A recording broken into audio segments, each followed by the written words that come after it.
In this video, we will be going over rear-facing only car seats, also known as infant carriers. We are going to cover the topics of direction, location, installation, and harnessing. So once your child reaches their car seat's height and weight limit, or they get too heavy to carry, you will want to look for a convertible, 3-in-1, or 4-in-1 car seat. These types of car seats allow your child to stay rear-facing as long as possible. If you would like to learn more about selecting the right car seat for your child, review the selection video. This is a rear-facing only car seat. Most often, these types of car seats come with a base, but some may not. Later in this video, we will show you how to install an infant carrier using a base and what to do if your car seat does not have a base. The first step with any car seat is to know the height and weight limits. Car seat manufacturers have different limits for each mode and model of seat. There are two places where you can find the weight and height limits. 1, the owner's manual that came with the seat, and 2, the stickers on the side of the seat. For example, this seat can be used for children 4 pounds to 50 pounds rear facing. Because some kids are longer in the trunk and others are longer in the legs, you should also check to see if there is at least 1 inch from the top of your child's head to the top of the shell of the car seat. Always refer to your car seat manual for specifics about your seat. If you lost the manual, you can check for an online version or request a new one from the manufacturer. The make and model information of your car seat is typically on a sticker located on the side or the bottom of the car seat. Direction and location. An infant carrier should always be facing the back of the vehicle. This direction is safest for your baby because the shell of the car seat absorbs the force of a crash and protects your baby's head and neck. You have some choices about where to install your child's rear-facing car seat. If it is available, the center position is a great choice. This position is farther away from both sides of the car if you are in a crash, but you may find it easier or more practical to use one of the side positions. A side position may be your only option if you have more than one child in the car seat. Your vehicle's owner manual will have information on the different locations in your car where you can install the car seat using latch, which stands for lower anchors and tethers for children. As a general rule, a carrier should never touch the vehicle seat in front of it. There should always be at least a finger width of space between the shell of the carrier and the back of the vehicle seat. It is important to note that it is never safe to install your car seat in the front passenger seat with an active airbag. The airbag could cause serious injury or death to a child in a crash. Always place a rear-facing car seat in a second or third row of your car. If you have a pickup and you have any questions about installing a car seat in your vehicle, contact a child passenger safety technician like me for help. Installation. Once you have decided where to put your rear-facing only car seat, there are 3 different ways to install it. First, using a base installed with lower anchors. Second, using a base installed with a seatbelt. Or third, using a carrier with just the seatbelt. Remember to always refer to your car seat manual and your vehicle owner's manual for specifics about your car seat and how to install it in your car. Installation with base using lower anchors. In this section, we are going to go over how to properly install the base of your car seat using the lower anchors. The first thing you want to do with the base is find the stickers that show you where the belt path is located. You also want to locate the lower anchors on your vehicle seat, which can be found looking for this or looking in your vehicle owner's manual. Once you have located the belt path, make sure to place it as close as possible to the car seat's back. Next, you will take the lower anchor strap and route it through the belt path and clip each side in to the lower anchor hooks. The lower anchor must be smooth and flat. If there are any twists or folds in the strap, you will need to unhook one end, smooth out the fold or twist, and then re-secure it to the anchor hook. Once you have the lower anchor straps connected, position yourself so that you can push down on the base and pull to tighten the strap of the lower anchors. As you can see in the video, I place my knee against the front of the base to push in and use my hand to push down while pulling the belt to tighten. Once you feel that the belt is tight enough, place your hand at the belt path and move the base in a side-to-side motion. The base should move no more than 1 inch side to side at the belt path. The front of the base will move side to side, and we want it to. This is so if there is a crash, it can move with the force of the crash. When installing the base, you want to make sure it is level. Be sure you are parked on level ground when checking this step. Next, identify the level indicator. The indicator may look different on different seats. Refer to your car seat's manual for guidance. Installation with base using seatbelt. In this section, we are going to go over how to properly install the base of your car seat using the vehicle's seatbelt. The first thing you want to do with the base is find the stickers that show you where the belt path is located. Once you have located the belt path, make sure to place it as close as possible to the car seat's back. Next, you will take both the lap portion and shoulder portion of the seatbelt and weave them through the belt path. The belt will go in an under-over-under manner. And once you are through the base, clip the belt into its designated buckle. The seatbelt must be smooth and flat. If there are any twists or folds in the belt, you will need to unbuckle the seatbelt, smooth out the fold or twist, and then re-secure the belt into the buckle. The next step is locking the seatbelt. This is an important one. To do so, slowly pull out the shoulder belt until you no longer can. Be sure not to jerk the seatbelt. Then, slowly feed the belt back into the retractor. As you do so, you will hear a soft clicking sound and you shouldn't be able to pull the belt back out. If you do not hear a clicking sound or you can pull the belt out, you have not locked the seatbelt. Try again to pull the seatbelt all the way out from the retractor. Once you have locked the seatbelt, position yourself in a way that will allow you to push down on the base while you pull the shoulder strap of the belt. This action will tighten the lap portion of the belt. As you can see me demonstrate, I place my knee against the front of the base to push in and use one of my hands to push down while pulling the belt to tighten. Make sure you get any extra slack out of the lap belt. Once you feel that the belt is tight enough, place your hand at the belt path and move the base in a side-to-side motion. The base should move no more than 1 inch side to side at the belt path. The front of the base will move from side to side, and we want it to, so if there is a crash, it will absorb the force of the crash.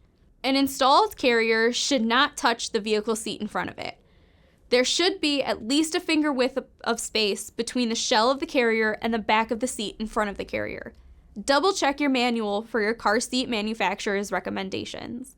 Some car seats come with lock-offs on the base. If your seat has these, they will be labeled with a sticker that says lock-offs. Double check your car seat manufacturer's manual to see if they recommend locking the seatbelt in addition to using a lock-off. Remember to always refer to your car seat manual and your vehicle owner's manual for the specifics about your car seat and how to install it in your car. Installation without base using seatbelt, American way. Some families do not realize that rear-facing only seats can be installed without the base. This method uses the vehicle seatbelt to hold the car seat in place. Once the rear-facing only seat is placed in the desired location, locate the belt path. Depending on your car seat, the guides might look different. Keep the car seat manual handy to be sure you are using the correct path and guides for your seat.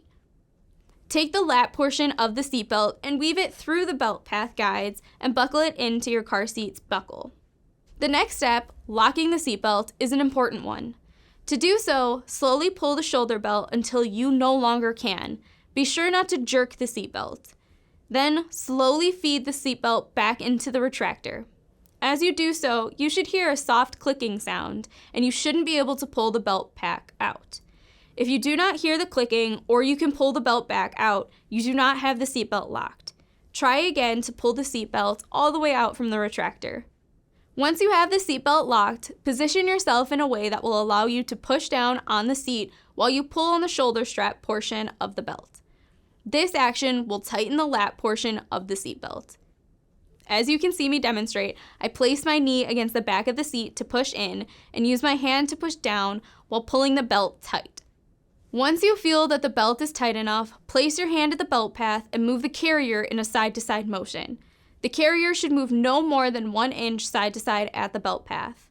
The front of the carrier will move from side to side, and we want it to, so that if there is a crash, it can move with the force of the crash. When installing the carrier, we want to make sure that it is level.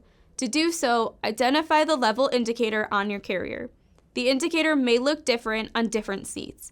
Be sure you are parked on level ground when checking this step. Refer to your car seats manual for guidance. Please note that some of the car seats on the US market allow for installation the European way. If your car seat allows this type of installation and you are interested in learning more about it, please contact the car seat technician here at Lurie Children's by calling 312-227-4711 or our Buckle Up Outpatient program by calling 312-227-7081 for more help. Next, I'll be talking about how to properly harness your child. When rear-facing, the harness will help keep your child protected by the car seat shell and help them from sliding up towards the top of the seat in the event of a crash. Do not buy any extra cushioning that goes around or underneath the straps that did not come with the seat. For infants who need extra support, you can roll up 2 blankets and place them on either side of your child. The reason that using 2 blankets is okay rather than aftermarket cushioning is because the blankets go on the side of the child after they are already harnessed in, not underneath them. Make sure that you do not add anything that did not come with the seat underneath the harness or behind the child. Add-on products can prevent the car seat from performing in a crash as it is designed to do. Practicing with a child is the best option for increasing user confidence. However, if a child is unavailable, using a doll or a toy, like a teddy bear, can help you practice.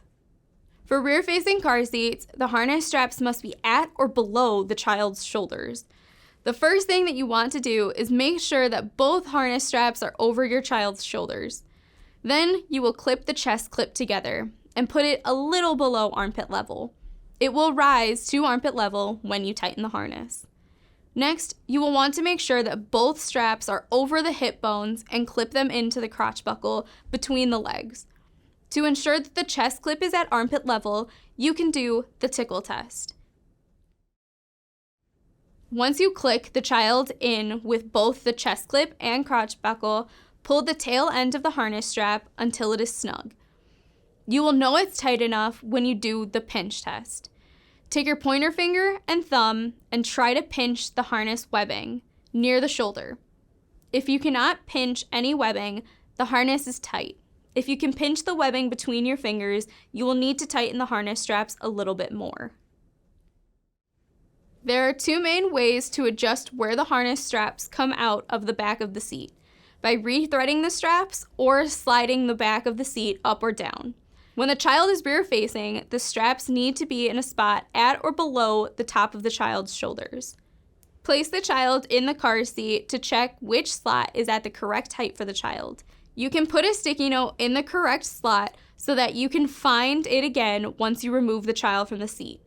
Turn the seat around and unhook one of the sides of the harness straps from the clip on the back of the seat. Pull it from the front of the seat until the strap comes all the way out. Then thread the strap back through the slot where you placed your marker. Remember, this needs to be at or below the top of your child's shoulders when they are rear-facing. Feed the strap through the slot until you can reach it on the back of the seat. Pull the strap through and hook it back onto the clip. Repeat for the other side and make sure both straps are through the slots at the same level when you are finished. Click to adjust and move the harness to the desired height. Remember, this has to be at or below the top of your child's shoulders for rear-facing. This is the crotch buckle. It should be threaded through the slot closest to your child's bottom. Some car seats only have one crotch buckle position. Refer to your car seat manual to learn more. If the crotch buckle is causing irritation, make sure your child's clothing is positioned between the buckle and the child. Here are the steps to follow if you need to move the crotch buckle to better fit your child. If your seat is adjustable, there are usually 2 or 3 slots to choose from. First, take note which slot is going to give the best fit when your child is in the car seat. Second, flip the car seat over and locate the crotch buckle and the metal clip it is connected to. Third, turn the metal plate so it can be pushed through the slot to release the crotch buckle. Then, move the buckle to the desired slot and push the metal plate through with one hand while your other hand feels for it come through the other side. Once it is through, make sure the webbing is not twisted and lay the metal plate flat so it is securely in place. One last piece to check before you go is the carrying handle position. Each manufacturer has approved positions for when you are driving. Always double check with the manual to know what is right for your specific seat. Staying rear-facing for as long as possible is the safest way to travel. It will be time to look for a convertible seat when your child is getting too heavy to carry, their head is getting to be an inch from the top of the shell, or they're getting within a few pounds of the weight limit. Seats that go rear-facing and forward-facing have higher rear-facing weight limits and height limits. These seats go by names like convertible, 3-in-1, and 4-in-1 seats. We will talk about these types of rear-facing seats in the next video. If you have any questions or concerns about your car seat or how to install it to your specific car, please contact the Child Passenger Safety Technicians here at Lurie Children's by calling 312-227-4711 or our Buckle Up Outpatient program by calling 312-227-7081 for more help. Thanks for watching.